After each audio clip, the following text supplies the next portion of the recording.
amasezerano twagiranye na Papa Cyangwe sound niwe wumvikanye n'uyimuha. Yego. Niba yaragiranye ikibazo n'uwo bumvikanye kuko mu masezerano biri clear ntabwo ari twe twagombaga kumuha sound. Ibyo arabizi. Yego. Niba yumvikanye n'umuntu ko agomba kumwishyura ntamwishyure cyangwa se kabatari yabona amafaranga kumvikana kwabo cyangwa mu gihe bari kugirana ibiganiro bashaka inzira yakemura ikibazo ntabwo ari ugufungwa. Yego. Kigali Universe ni venue abantu bakwiye kubaha. Yego. Ni venue ifitiye abantu benshi akamaro. Yego. Ntabwo twakwemera ko musore muto dukunda twashyigikiye twafashije I repeat it again, twafashije. Yego.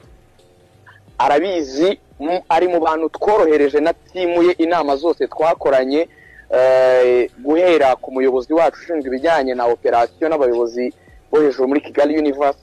Hari ijambo rimwe rivuga ngo uwo ni umujene muto uri kuzamuka neza mu mufashe. Yego. The spirit yari ukumufasha. Ubwanjye yasanze ndi muri restaurant ngiye gukora inama n'abandi bantu.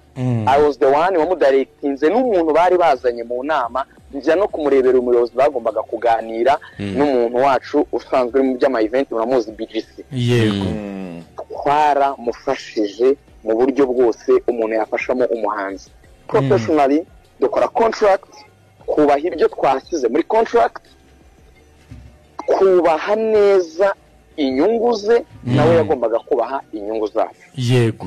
Here is a thing ngira ngo mwumve neza Clement na turi kukumva cyane. Yego.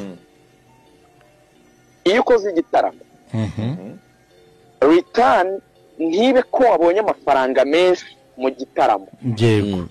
Investment ikaba ingana n'ibyacurujwe. Yego. Bikaba ari ibintu biri clear mu buryo bw'ikoranabuhanga systematically nta kuntu wabikwepa. You can come ukavuga ngo munyereke ibyinjiye. Yego. Amatike ntayagurishijwe mu buryo bwa fraud. Uburyo bwari buhari bwo kugurisha amatike arabuzi yaza kabureba. Yego. Niyo bavuze rero ngo Kigali Universe irafata a certain percentage hanyuma ayo matike niba hari ibindi agomba gukavaringa nka cost muri Kigali Universe. Yego. Bikagaragara ko abantu baje bingana ntabwo wagenda ngo uvuge ngo byanze ngo banyibye ngo abantu ngo bamfunze ngo bandenganyije. Sibyo kuvuga ngo abantu niba bamufasha ari nabyo ngira ngo mugireho inama. As a young brother ko ndamuruta mu myaka nubwo ntari umuhanzi ariko mbana n'abahanzi bari no kuri niveau rwose nini kurutiye. Yego.